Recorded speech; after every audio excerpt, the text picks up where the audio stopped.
मित्रों, आज हम एनसीईआरटी राजस्थान का इतिहास कक्षा 6 में पाठ 2 पढ़ेंगे। पाठ 2 का नाम है राजस्थान का इतिहास। क्लास प्रारंभ करने से पहले सभी मित्रों से आग्रह है कि चैनल को सब्सक्राइब करें, बेल आइकन बटन को प्रेस करें और क्लास को अपने मित्रों के साथ शेयर अवश्य करें। ये राजस्थान का इतिहास बहुत ही इम्पोर्टेंट टॉपिक है। यहाँ से प्रत्येक प्रतियोगिता परीक्षा में 2 या 3 क्वेश्चन, अधिकतम 10 क्वेश्चन तक आते हैं। अतः सभी मित्रों से आग्रह है कि क्लास के अंत तक बने रहे। चित्तौड़ जिले के एक छोटे से गांव भाटोली का छात्र रमेश दीवार पर लगे राजस्थान के मानचित्र को ध्यान से देख रहा था। अब उसने अपने शिक्षक से प्रश्न किया कि सर, हमारे राजस्थान का नाम राजस्थान है, तो हमारे इस क्षेत्र को मेवाड़ क्यों कहते हैं? बहुत अच्छा प्रश्न था। मेरे मामा जोधपुर रहते हैं, पर वो कहते हैं कि हम मारवाड़ में रहते हैं, ऐसा क्यों? शिक्षक ने कहा, रमेश, ये मेवाड़, मारवाड़ हमारे क्षेत्र के प्राचीन नाम है। क्या है? हमारे क्षेत्र के प्राचीन नाम है। यस, राजस्थान को आज जो हमें दिखाई देता है, पुराने समय में ऐसी राजनीतिक इकाई कोई नहीं थी। प्राचीन काल में राजस्थान विभिन्न जनपदों व अंचलों में विभक्त था। ये जनपद एवं अंचल भौगोलिक स्थान अथवा वहाँ रहने वाली जाति के नाम से जाने जाते थे। भौगोलिक स्थान या जाति के नाम से जाने जाते थे, जैसे जांगल, मरु, अर्जुनायन, शिवी, मेवाड़, हाड़ौती आदि अंचल या तो अपने क्षेत्र या फिर अपनी जाति या बोली के नाम से जाने जाते थे।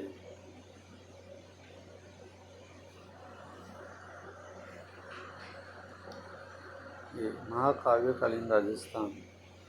आज के राजस्थान में महाकाव्य में इन विभिन्न प्रदेशों को किस नाम से जाना जाता था? जैसे ये जंगल प्रदेश, ये बीकानेर में आता है। ये मरुकांता जो जैसलमेर जोधपुर में आता है। ये मत्स्य, ये धौलपुर में आता है, धौलपुर, भरतपुर। सूरसेन जनपद, ये भरतपुर में आता है। मथुरा इसकी राजधानी थी। मथुरा की राजधानी था सूरसेन। ये महाकाव्य जब महाभारत लिखा गया था, उस समय राजस्थान के इन क्षेत्रों को इन नामों से जाना जाता था। प्राचीन भारत में आर्यों ने छोटी छोटी बस्तियों को मिलाकर अपने अपने राज्य या जनपदों का निर्माण आरंभ किया। महाभारत एवं संहिता ग्रंथों में राजस्थान के कई जनपदों का उल्लेख मिलता है। राजस्थान के कई जनपदों का उल्लेख मिलता है। ऋग्वेद सहित हमारे पौराणिक ग्रंथों राजस्थान, चरक संहिता, महाभारत, बृहद संहिता में मरु प्रदेश का क्या किया गया है? वर्णन किया गया है। महाकाव्यों में हमारे राजस्थान का वर्णन है। मरु प्रदेश आर्यों की आरंभिक जनतंत्रता। मरु प्रदेश आर्यों का क्या था? आरंभिक जनतंत्रता, जिसमें वर्तमान के बीकानेर, नागौर, चूरू, गंगानगर, जैसलमेर एवं बाड़मेर के कुछ भाग सम्मिलित थे। ये सभी मरु प्रदेश के नाम से जाने जाते थे। कालांतर में इस क्षेत्र में कुछ विस्तार के साथ कुरु व मद्र तथा जांगल नामक जनपदों का निर्माण भी हुआ।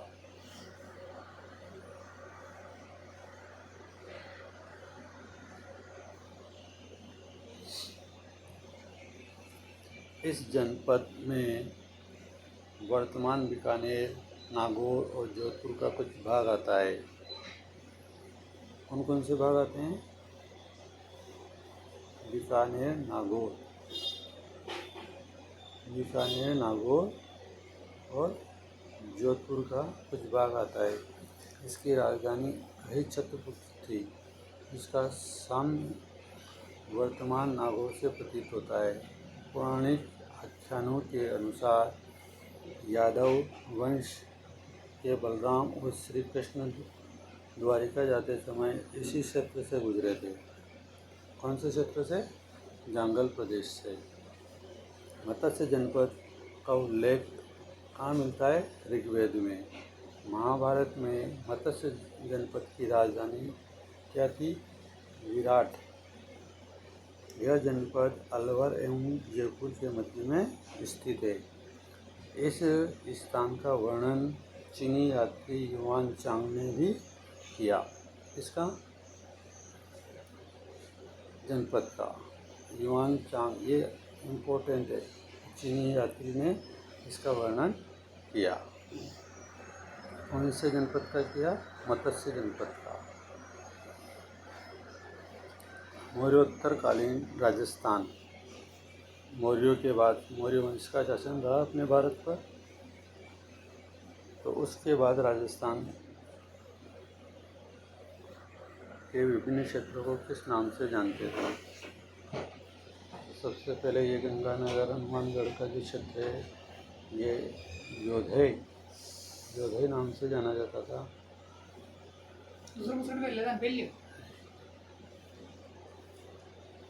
अजुनायन, मालव,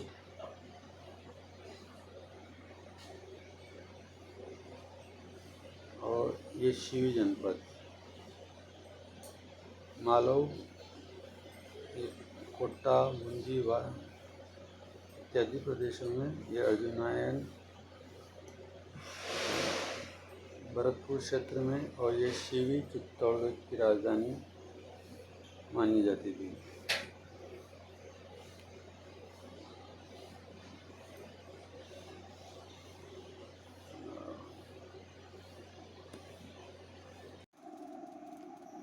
सुरसैन जनपद। राजस्थान के भरतपुर, धौलपुर, करौली के अधिकतर भूभाग प्राचीन सुरसैन जनपद में सम्मिलित थे। इस जनपद की राजधानी का नाम क्या था? मथुरा। ये याद रखने का है।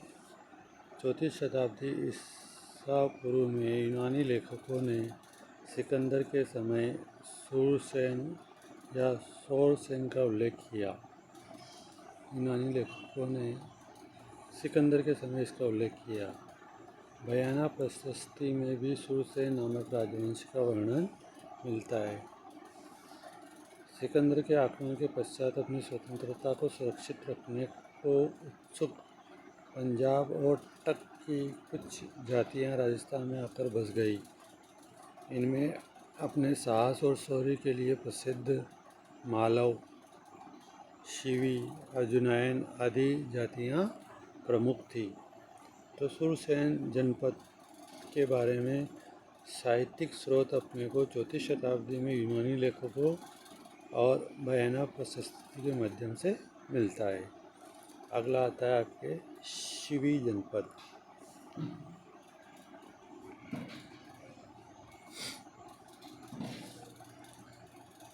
आधुनिक उदयपुर के पूर्व, पश्चिम, उत्तर का संभागीय प्रदेश शिवी जाति ने इसके ऊपर आधिपत्य किया था,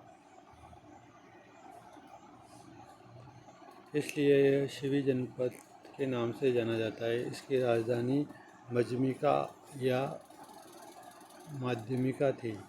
तो प्रश्न बनता है कि शिवी जनपद की राजधानी का क्या नाम था? इसके अवशेष चित्तौड़ के पास नगरी नामक गांव में मिलते हैं। इस भूभाग को मेदपाट या प्रागवाट भी कहा जाता है। ये इम्पोर्टेंट है। अब आता है अगला जनपद अर्जुनायन।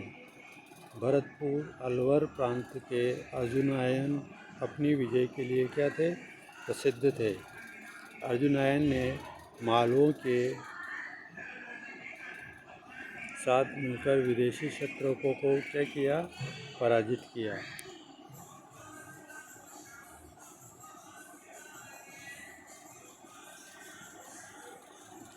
मालव। मालवों की शक्ति का केंद्र जयपुर के निकट नगर था, जो वर्तमान में टोंक जिले में स्थित है। कालांतर में यह अजमेर, टोंक एवं मेवाड़ क्षेत्र तक फैल गए।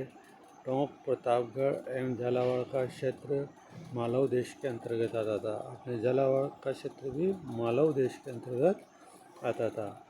मालवों की दिग्विजय का उल्लेख अपने को यूप अभिलेख और नांदसा जो नांदसा भीलवाड़ा में लगा हुआ है, उससे अपने को मालवों की दिग्विजयों का उल्लेख मिलता है। अगला आता है योधई जनपद।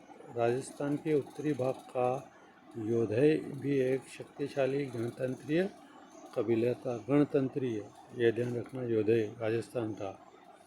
संभवतः योधइयों ने ही उत्तरी राजस्थान से कुषाण शक्ति को क्या किया था? नष्ट किया था। गुप्त काल तक भी ये गणतंत्री व्यवस्थाएं अपने अपने क्षेत्रों में बनी रही। ऐसा प्रतीत होता है कि गुप्त सम्राटों ने इन्हें अर्ध आश्रित रूप में बनाए रखा, परंतु 5वीं सदी के बाद के हुण आक्रमणों ने यहाँ की गणतंत्रीय जनपदों की व्यवस्था को समाप्त कर दिया। बृहद संहिता नामक ग्रंथ में इनके पतन का चर्चा है। इसके बाद ये जनपद अन्य नामों और सीमाओं को लेकर सामने आते हैं, जैसे मेवाड़, वागड़, मारवाड़, हाड़ौती, ढूंढान, मेवात, है ना। एक कौन से आक्रमण के बाद इन नामों से जाने गए राजस्थान के ये क्षेत्र? हुण आक्रमण के बाद। और इनका उल्लेख कहाँ मिलता है? बृहद संहिता में। अब आता है मेवाड़। प्राचीन शिवी जनपद वाले क्षेत्र को मेवाड़ कहा गया। शिवी जनपद को ही क्या कहा गया? मेवाड़। आधुनिक उदयपुर, चित्तौड़गढ़, प्रतापगढ़, राजसमंद, भीलवाड़ा जिले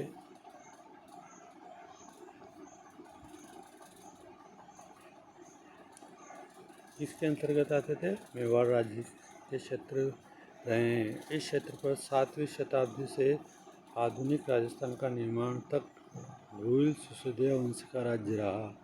नागदा, आहड़, कल्याणपुर, चित्तौड़गढ़,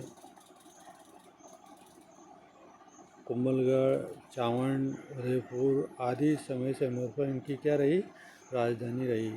यहाँ की बोली मेवाड़ी है। तो प्रश्न यहाँ से मेवाड़ राज्य की क्रमिक राजधानियों का क्रम भी पूछा जाता है। तो क्रम इस प्रकार से रहेगा आपके, पहले नागदा, फिर आहड़, कल्याणपुर, चित्तौड़गढ़, कुंभलगढ़, चावंड, उदयपुर। ये याद रखना। वागड़। राजस्थान में 2 क्षेत्र वागड़ नाम से जाने जाते हैं, एक डूंगरपुर और दूसरा बांसवाड़ा। दूसरा पिलानी के पास नरहड़ भादरा। पहला डूंगरपुर बांसवाड़ा और दूसरा नरहड़ भादरा नाहर कंका का क्षेत्र, किंतु अधिकतर दक्षिणी राजस्थान के डूंगरपुर बांसवाड़ा के भाग को ही वागड़ या वागड़ कहा गया है तथा इसकी बोली को क्या कहा गया? डूंगरपुर बांसवाड़ा की इसकी बोली को वागड़ी कहा गया। मारवाड़। प्राचीन मरु प्रदेश ही कालांतर में क्या कहलाया? मारवाड़। 7वीं सदी में इसके मंडोर, जोधपुर क्षेत्र पर गुर्जर प्रतिहारों ने शासन किया। बाद में इस क्षेत्र पर राठौड़ वंश का क्या हो गया? आधिपत्य स्थापित हो गया। यह हाड़ौती है। आधुनिक बूंदी, कोटा का जो क्षेत्र है वह हाड़ौती कहलाता है। प्राचीन काल में इस भूभाग पर हाड़ौती पर मीणाओं का शासन रहा। राजस्थान के विभिन्न अंचल यहाँ पर है। ये देखो मांड, है ना, जैसलमेर का जो क्षेत्र है वो क्या कहलाता है? मांड। ये जैसलमेर क्षेत्र मारवाड़ जोधपुर का, पाली जोधपुर में आता है। ढूंढान जयपुर में, मेवात भरतपुर में, शेखावटी चुरू झुंझुनू का जो क्षेत्र है ये मेवाड़, ये उदयपुर चित्तौड़गढ़ का क्षेत्र है। वागड़, वागड़ ये डूंगरपुर बांसवाड़ा का क्षेत्र है। और ये हाड़ौती है कोटा बूंदी झालावाड़ का जो क्षेत्र है 12 हाड़ौती कहलाता है। जनजाति का आधिपत्य था। मीणा वंश का बूंदा के नाम पर ही बूंदी का नामकरण हुआ, बूंदी जिले का।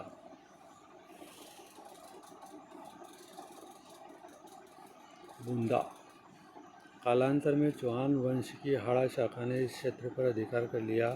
तभी से इस भूभाग को यहाँ की बोली हाड़ौती कहा जाने लगा। अब आता है ढूंढान। जयपुर एवं उसके आसपास का क्षेत्र ढूंढान नाम से प्रसिद्ध रहा था। 12वीं सदी में कछवा राजपूतों ने यहाँ की स्थानीय जनजाति के मीणा और बड़गुजरों को क्या किया, परास्त कर अपने शासन की नींव डाली। और इस क्षेत्र की भाषा क्या कहलाती है, ढूंढांडी कहलाती है। मेवात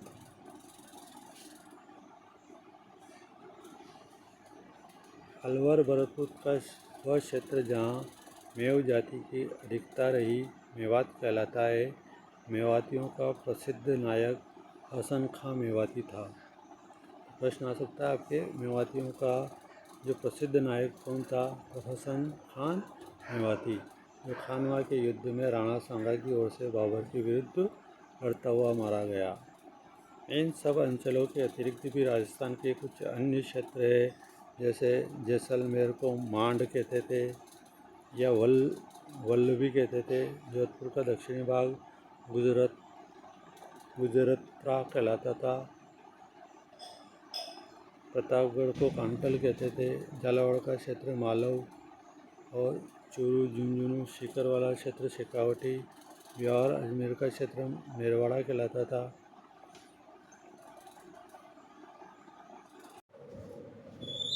अलवर भरतपुर का वह क्षेत्र जहाँ मेव जाति की अधिकता रही मेवात कहलाता है। मेवातियों का प्रसिद्ध नायक हसन खां मेवाती था, ये पढ़ लिया था तुमने। इन सब अंचलों के अतिरिक्त भी राजस्थान के कुछ अन्य क्षेत्र जैसे जैसलमेर को मांड या वल्ल, जोधपुर का दक्षिणी भाग गुजरातरा, प्रतापगढ़ को कांटल, झालावाड़ का क्षेत्र मालवा, चूरू झुंझुनू सीकर वाला क्षेत्र शेखावटी, ब्यावर अजमेर का क्षेत्र मेरवाड़ा के नाम से जाना जाता है। राजस्थान और उसके विभिन्न भूगोल और परिस्थितियों के फलस्वरूप अनेक बोलियों और वेशभूषा, व्यवहार और परंपराओं का राजस्थान क्या रहा है, धनी रहा है।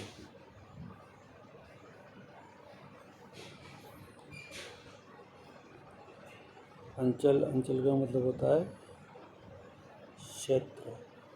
ऋग्वेद प्राचीन ग्रंथ, प्रथम वेद। क्षत्र का मतलब होता है प्रांत का मुखिया, राज्यपाल या भारत के शक जाति के शासकों हेतु प्रयुक्त। निम्नलिखित में के सही उत्तर के विकल्प को चुनिए। मत्स्य जनपद की राजधानी थी विराटनगर। कोटा बूंदी वाला क्षेत्र कहलाता है हाड़ौती। ब्यावर अजमेर का क्षेत्र किस नाम से जाना जाता है, मेरवाड़ा।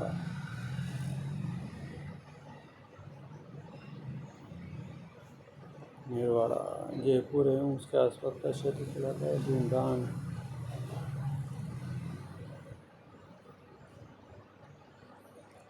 महाभारत काल में किन्हीं दो जनपदों के नाम बताओ, शिवी और सुरसैन। शेखावटी में कौन कौन से जिला था, चूरू झुंझुनू। हसन खां मेवाती कौन था, खानवा के युद्ध में राणा सांगा की ओर से लड़ा। भरतपुर का प्रमुख शासक मेवात था।